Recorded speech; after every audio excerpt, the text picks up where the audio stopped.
this game ends up going the distance here. Simply the incoming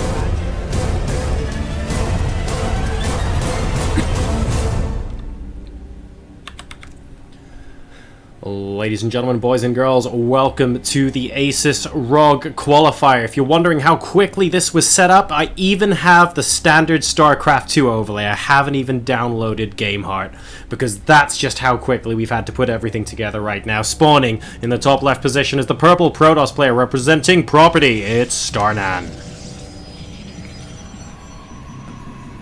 His opponent spawns in the bottom right-hand position as the red Terran player representing Team Spectre. It's Soloist. Man, this is taking me back to the old school StarCraft days as well. I haven't downloaded the custom interfaces, just really getting to grips with the whole thing right now. It's a completely brand new computer that I brought back actually via check-in luggage, and at this point you're probably looking at me going, "Oh, check-in luggage on a computer, Jarzar, are you insane?" I guess I kind of am. I mean, I'd show you on camera later on if you want, but basically, the computer was in a massive suitcase all on its own, and it was surrounded by approximately infinity layers of bubble wrap. It was incredible, the amount of bubble wrap that was used in transport. I'm pretty sure I single-handedly destroyed some sort of ecosystem with the amount of plastic that was wrapped around the thing. For now, though, Soloist has opened with a gas first. So he's going to be able to get a good amount of tech up very early. Once this barracks is complete, of course, he will have enough resources to go ahead and plonk down that factory straight away. So that's kind of what we're looking at there. We're going to see a probe scout coming in fairly standard from StarNaN here. We'll be able to spot from the amount of gas mined that that gas first opening has indeed taken place. Alright, so what else is going on in Team Protoss line? It doesn't look like too much at the moment. We have a little bit of SimCity going on here. You can see the Pylon, Gateway, and Cybernetics Core kind of combining here to deny the Reapers this kind of area to move about in. Should we see an attempted Reaper coming out from the Terran play here. However, this probe has seen that the gas is mining very, very quickly indeed. What it hasn't seen, though, is whether or not this is a Reaper or a Marine. He's not completely sure that is StarNaN, because he hasn't actually seen a factory yet. If you take a look at this, it's because the factory is... Oh, never mind, he has seen it. There you go. Is over here, and oh, it's not even going to get built as well. This SCV is probably going down if he doesn't move right now. And he does actually cancel the factory, realizes in the end. Good job not to lose that SCV, I suppose. It's at 10 hit points. Unfortunately, it's going to require one more hit before it goes down. So Soloist massively behind right now as far as his tech is concerned. He's going to have to change what he's doing on the fly here. And we can see him taking 2 workers out of gas immediately, saying, okay, well, any sort of fast gas attack really isn't going to work. These proxy factory shenanigans is immediately going to go down. So I'm going to have to do something a little bit different. He's slowly putting more workers back on gas, trying to adjust to what he's going to do. And he's, of course, going to go into expanding. You might as well try and get back into the mix of things economically here. But this Nexus, well, it's down at about the same time, and the tech certainly has not been delayed for StarNaN. If we take a quick look at the number of workers they have, it's 21 versus 22 here. StarNaN just feeling relatively comfortable. And the most important thing from a Protoss point of view as well is that StarNan's going to feel comfortable continuing to just get as many workers as he possibly can in the early part of this game. He knows that because that tech is delayed, any potential drops that are coming in, any massive timing that's coming his way, you know what? It's going to be really, really far delayed. So he's going to have that little bit more time to squeeze out an economic advantage, potentially squeeze out a bit more tech, or squeeze out a couple more units. The ball's really in StarNan's court right now in terms of what he chooses to do in this game. Another probe scout going to be coming out here to possibly check... Ooh, bumps into that Widow mine. And I think StarNaN actually saw. And he's going to be patrolling here just to see the timing of any army that's going to be moving out across the map. 2 Stalkers are actually going to run straight into the Widow mine. Oh, very, very good spot there. He will be able to see it as well, just outside of vision at the moment. So Soloist might be able to actually lift that Widow mine and get the heck out of dodge if he wants to. But StarNaN consolidating his position, knows that there are no sneaky Widow mines here. We have got the starport finally out though, and we are going to see a medevac pop out of that shortly. So we might see a reasonably quick drop. We'll see if these Marines end up getting loaded in. Now we start mining at the natural expansion and finally getting the mules down. And just imagine how much faster this would have been if the factory hadn't been delayed, or he went for the command center first before the factory was ever an option. Soloist, though, playing well considering the circumstances. I mean, he's not exactly being harassed right now. He's just focusing on getting his tech up as quickly as he can. Double tech lab on these barracks, so we will be able to get stim and combat shield. So that's really good as well. Income, well, harvester's not too much in the way of difference between the two sides. Just 4 at the moment, but don't forget we've got the mules on the Terran side as well.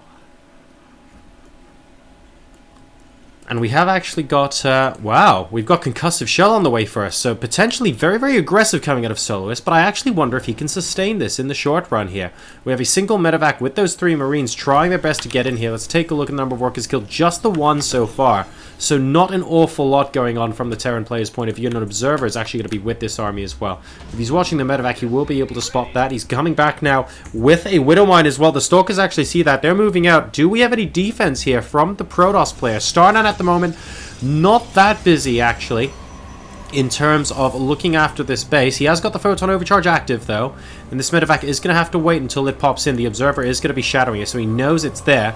In the meantime, we have a lot of stalkers warping in for some aggression over here at the front. Now don't forget, no stim, no combat shield, but we have got concussive shell from those marauders. StarNaN is moving up. We actually have an attack in. The Widow Mine kills off a stalker there actually. Number of workers killed still the 1, so only units at the moment. The Mothership Corps is actually doing a good job defending. It needs to go and try and kill off that Marine. These stalkers are doing an okay job against Marines and Marauders. Both sides are hurting quite a lot right now, but really the Protoss needs a couple of Zealots, in my opinion, to try and buffer the front and allow the Stalkers to do the damage they can do. The concussive shell is actually doing a little bit too much against StarNaN at the moment, with only 4 Stalkers left. Oh, and one of them, the one with the most hit points and shield, is actually going to get concussive shelled as well. That goes down. A second one goes down as well. This is a disastrous attack for StarNaN right now.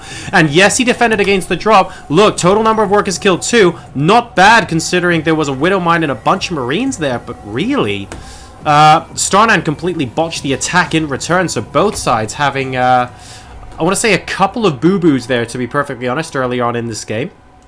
The medevac gets away with its life. All the Marines and the Widow Mine are going to be down now, though. Let's just make sure the Widow Mine isn't sort of sneaking around the base here. It is not. Right.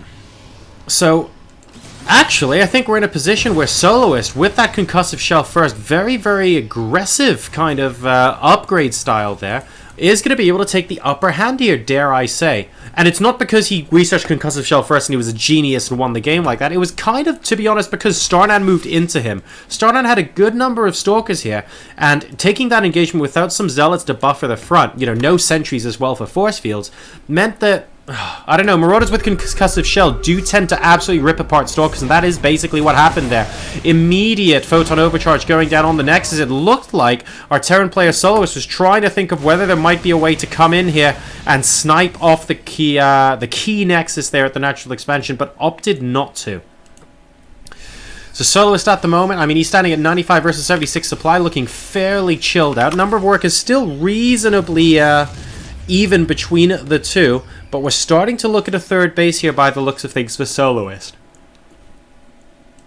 He's already got the third command center on the low ground here. Very, very nice in terms of positioning, because he can put an army behind there and really limit the surface area Protoss has to attack. But actually his army is out and pretty active in the middle of the map anyway, so it's not really something he's worried about right now. A couple of units scouting for third bases here and there, and it looks like, wow, we're actually going into quadruple Viking production very, very early on indeed, considering there's a grand total of 0 Colossi on the field right now, just the 1 Immortal, but we do have a Colossus on the way now from StarNaN.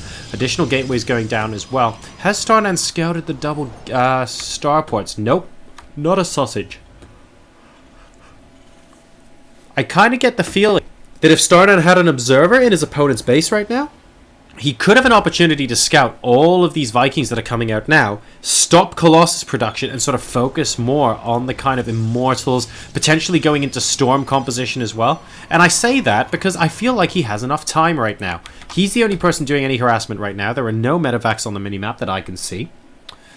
And we're getting into a situation now where I think StarNan's just not going to be harassed, and therefore he might have a bit of time. 3 Zealots are going to be chilling out inside the main base. Well, if he didn't see the Vikings before, he certainly does now. Are we going to see more Colossi getting made?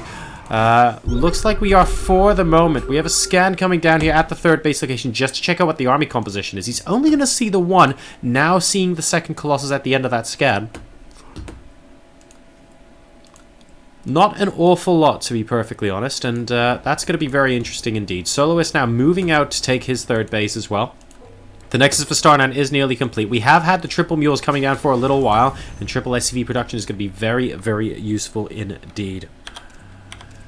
If we take a look at the upgrade situation, we have just the +1s coming down at the moment. So +1 armor is soon to be complete, and a second forge for StarNaN as well. So he'll be able to start his +2/+2.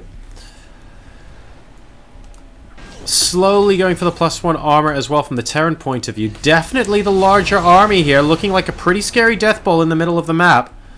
But we're up to 3 Colossi and counting. How many Vikings have we got? We've got 9. You know what? 9's a pretty decent number, to be perfectly honest. Although, interestingly, there are only 8 there, so the 9th must be joining in soon. These Stalkers do not want to be risking their lives right now. He needs everything he can get. And here we go. Excellent time warp there, but it's really just buying time to try and stop those Vikings taking everything out. The Stalkers are doing their best to focus fire, or they were anyway. Yep, there we go. The Vikings down, but only one Colossus left. Soloist has so much bio left with this attack. It's actually insane right now. And he's moving in GG. And after that botched proxy factory, ladies and gents, Soloist is going to be able to come back here and take a 1-0 advantage over StarNaN in this best-of-3 slot. Don't forget, the winner goes on to the ASUS ROG main tournament at the end of July.